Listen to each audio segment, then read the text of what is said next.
नमस्कार दोस्तों, एक बार फिर से स्वागत है मेरे यूट्यूब चैनल डॉक्टर अनिल शाक में आप सबका। कुछ समय का ब्रेक लेने के बाद फिर से आज मैंने आपके लिए वीडियो तैयार किया है और ये वीडियो मैं आपको विटामिन से रिलेटेड ही डाल रहा हूँ। और वीडियो आपको पसंद आता है तो लाइक करना ना भूलें, अपने दोस्तों को सब्सक्राइब करवाना ना भूलें। तो आज का टॉपिक है हमारा विटामिन में विटामिन ई। विटामिन ई एक फैट सॉल्युबल विटामिन होता है जो फैट में घुल जाता है और इसका जो बायोलॉजिकल नेम होता है वो टोकोफेरोल होता है। ये एक प्रकार का एंटीऑक्सीडेंट के रूप में बॉडी में कार्य करता है। फॉस्फोलिपिड मेम्ब्रेन को बचाने के लिए, यानी फ्री रेडिकल इंजुरी जो होती है, फ्री रेडिकल इंजुरी जो पर ऑक्सीडेज एंजाइम के द्वारा होती है, उससे बचाने के लिए कार्य करता है। एक तरह से इसका एंटी नियोप्लास्टिक इफेक्ट रहता है, यानी कि कैंसर से भी बचाने में हेल्प करता है। बॉडी में ये लिपोप्रोटीन के रूप में सर्कुलेट होता है, इजीली ट्रांसपोर्टेड होता है लिपोप्रोटीन के रूप में। अगर हम बात करें कि ये हमको कहाँ से और कैसे प्राप्त हो सकता है, तो इसका सोर्स जो रहता है मैक्सिमम वेजिटेरियन रहता है, जिसमें रिच सोर्स जो रहता है, जिसमें अधिक मात्रा में पाया जाता है, वो होते हैं नट्स।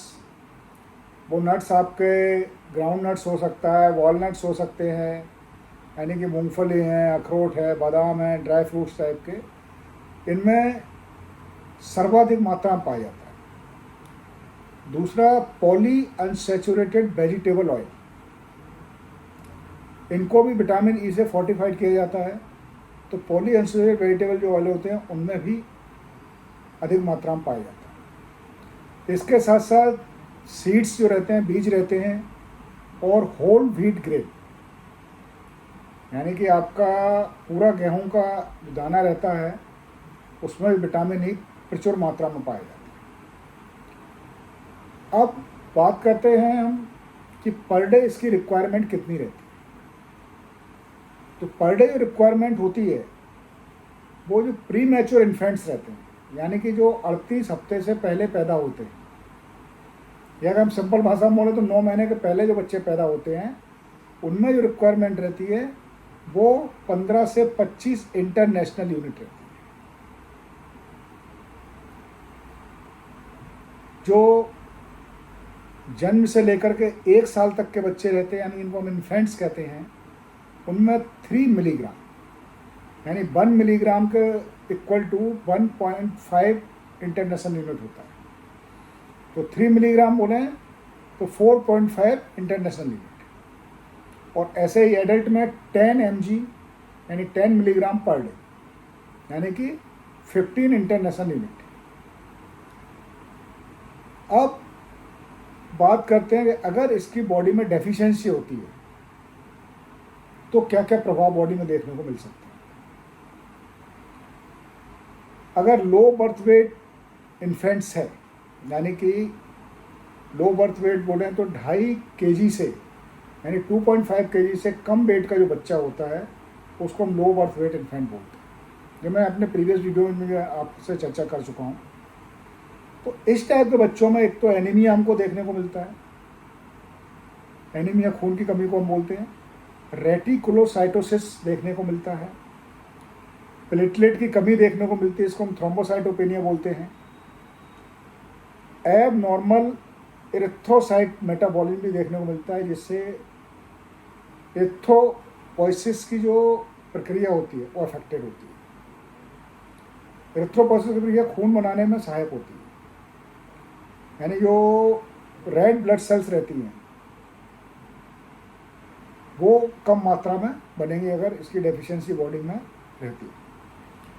हीमोलाइटिक एनीमिया के साथ भी इसका रोल देखने को मिलता है कि अगर कमी है तो हीमोलाइटिक एनीमिया होने का चांस रहते हैं, यानी ब्लीडिंग होने का चांस रहता है।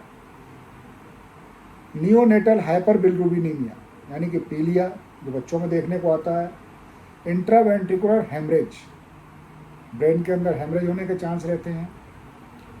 और एक और प्री मैच्योर बच्चों में प्रॉब्लम होती है कि रेटिनोपैथी देखने को मिलती है। तो जिन बच्चों में विटामिन ई कमी रहती है उनमें ये मोस्ट कॉमन चांस रहता है कि रेटिनोपैथी और प्रीमेच्योरिटी देखने को मिलती है। अगर हम चाइल्ड की बात करें, यानी बच्चों की बात करें, 1 साल से ऊपर के जो बच्चे होते हैं उनकी बात करें, तो कॉलीस्टेसिस देखने को मिल सकती है, लॉस ऑफ रिफ्लेक्सेस, बच्चों में रिफ्लेक्सेस रहते हैं, उनका लॉस देखने को मिल सकता है, ataxia of trunk and limb, यानी अकड़न देखने को मिल सकती है शरीर में, muscles weakness, ptosis, scoliosis and dysarthria. तो इतने टाइप की डिजीज हमको चिल्ड्रन में देखने को मिल सकती हैं। लो बर्थ वेट इन्फेंट्स मैंने बताई आपको क्या क्या देखने को मिल सकता है। तो हमको ध्यान ये रखना है कि विटामिन ई की प्रचुर मात्रा बच्चे की बॉडी में जाए। जब माँ प्रेग्नेंट रहती है, जब उसको भी प्रॉपर विटामिन ई मिले। अगर वो प्रॉपर विटामिन ई लेती है तो बच्चों को लो बर्थ वेट होने के चांस कम रहेंगे और उनको विटामिन ई मिलेगा तो ये उससे रिलेटेड डिजीज उसमें नहीं पाएगी। तो हमको ये ध्यान रखना है कि विटामिन ई पर्याप्त मात्रा में हमारे शरीर में जाती रहे, जिससे हम इन रोगों से मुक्त रह सकें। तो आज के लिए इतना ही। अगले वीडियो में फिर मुलाकात होगी कुछ नई जानकारी के साथ। तब तक के लिए बाय बाय।